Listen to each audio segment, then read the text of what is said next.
say this without hurting anybody's feelings, but it just does. I just don't give what y'all say that much merit, you know. It just doesn't. You know, I'm not going to put a Jim Mora on you and say the famous, you know, you think you know, but you just don't know and you never will. Although it's a great line. I'm not saying that. I'm just saying I'm not saying that. I'll say it at some point before I stop playing.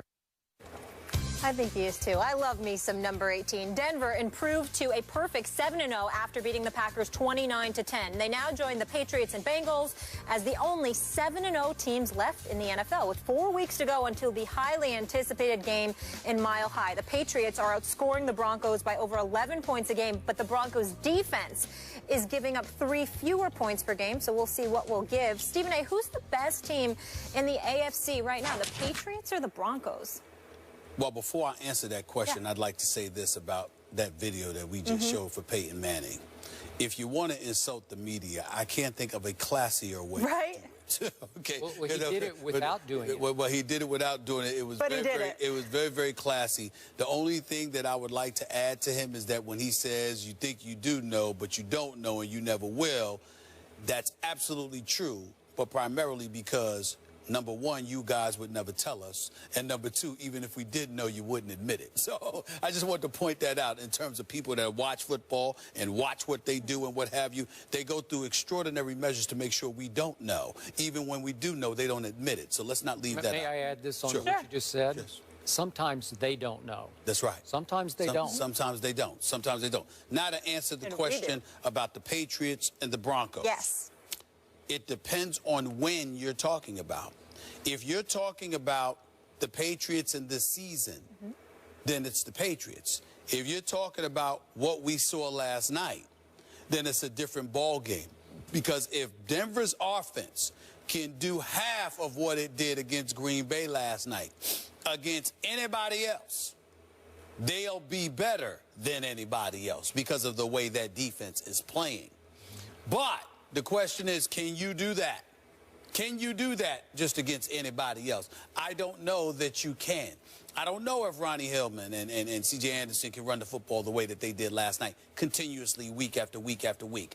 I don't know if the deep pass connection between Peyton Manning and Demaryius Thomas is something that can continue.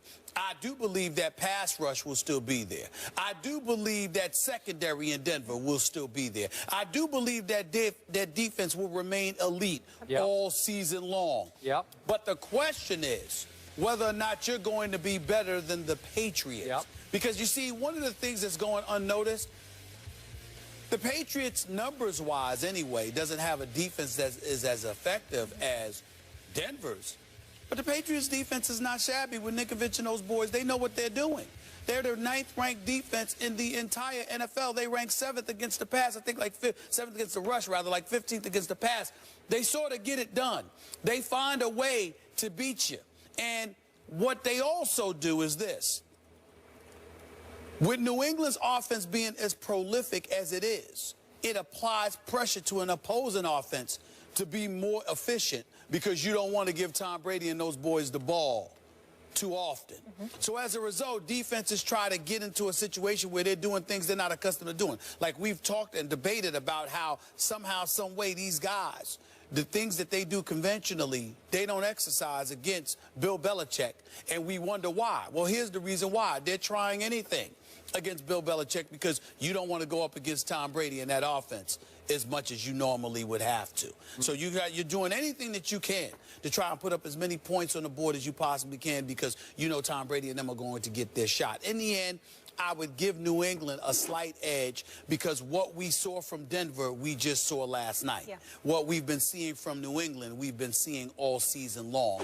I would give them the edge over Denver right now, but that doesn't mean I'm going to give them that edge November 29th when they meet. So are you ready to plunge on it?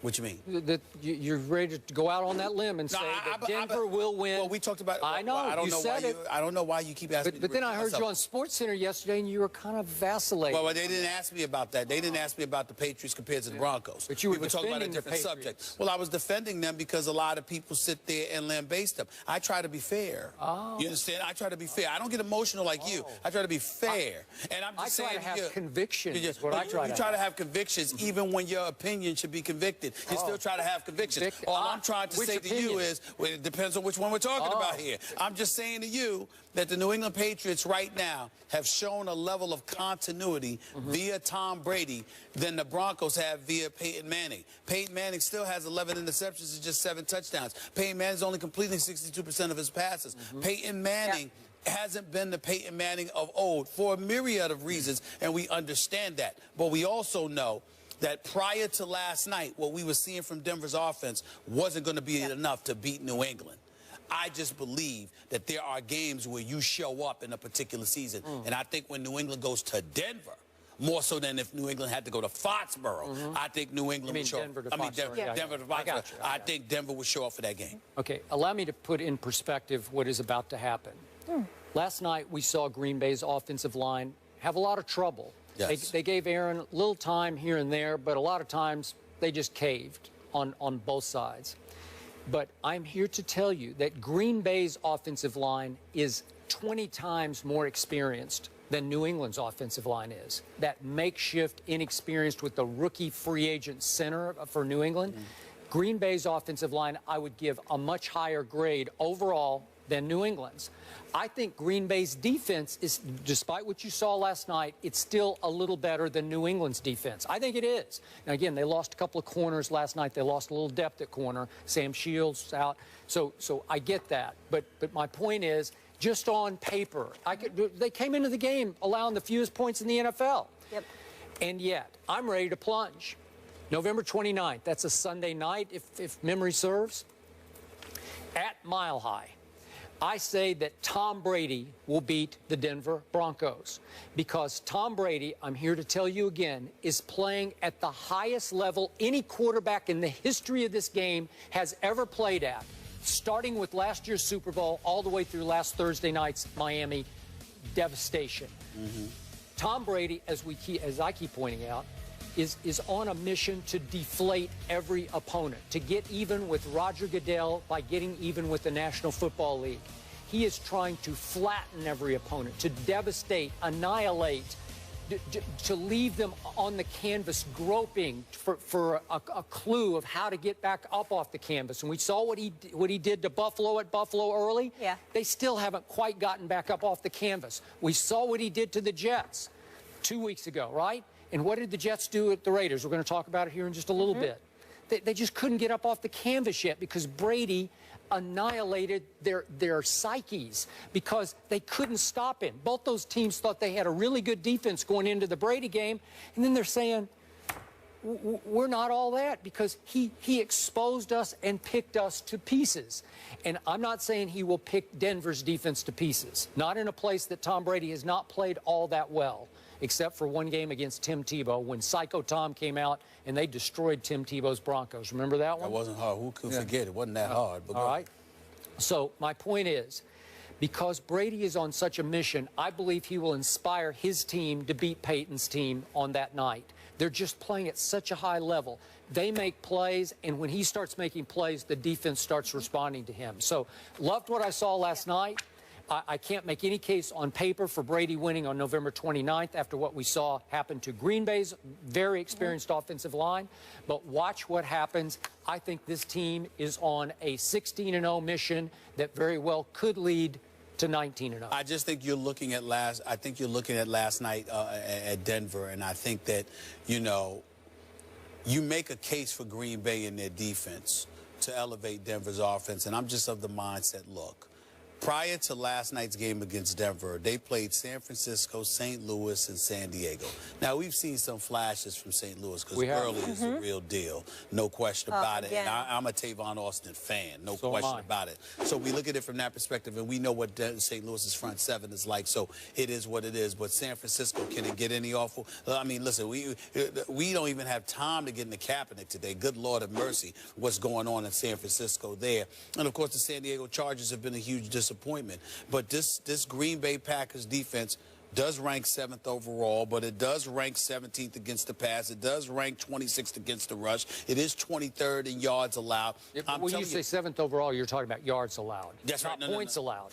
Well, it says points allowed, not yards allowed. It Okay, says after 23rd. last night. But before last night, right. they went in number 1. But I'm just looking at them, and I'm just saying to myself, I just look at Green Bay, and I'm not sold. I am sold on Denver's defense. I am sold on what that defense can do. I'm just telling you. I look at their secondary right now. I mean, it's hard to get open against these dudes. It's going to be very, very interesting to see what happens, and it's going to tell me a lot about Denver and that defense because more so, it's not even about who wins or loses the game to me.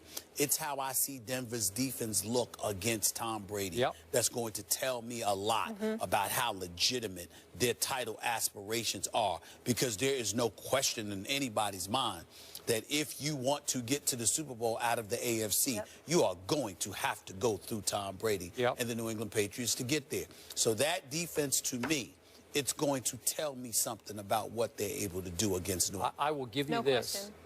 This Denver defense is way, way, way better than the one that faced Russell Wilson and got annihilated in the Super Bowl 2 Super Bowls. That's right.